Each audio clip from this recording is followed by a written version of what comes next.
Sentyabrın 26-sında 27 sentyabr Anım gününün 5-ci ildönümü ilə əlaqədar olaraq Ağcabədidə növbəti ağac əkmə aksiyası keçirilib.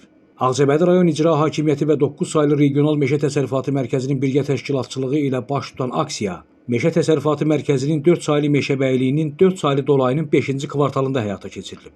Ağcabədi rayon İcra Hakimiyyətinin başçısı Rafil Hüseynov, icra başçısının müavinləri və mərkəzin kollektivinin iştirakı ilə keçirilən aksiyada 625, o cümlədən şam, tuya, ardız və palıd cinsindən olan ağaclar əkilib.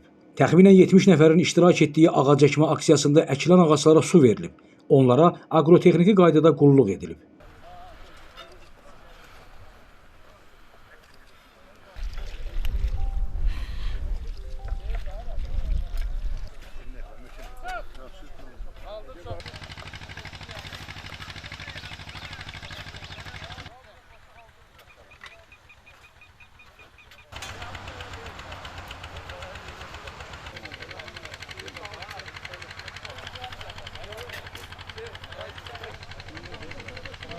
Qeyd edək ki, davam edən belə aksiyaların bundan sonra da keçirilməsi nəzərdə tutulur. Gündüz Sevindik, Kənan İsayev, Aran Ağcabədi internet televiziyası üçün.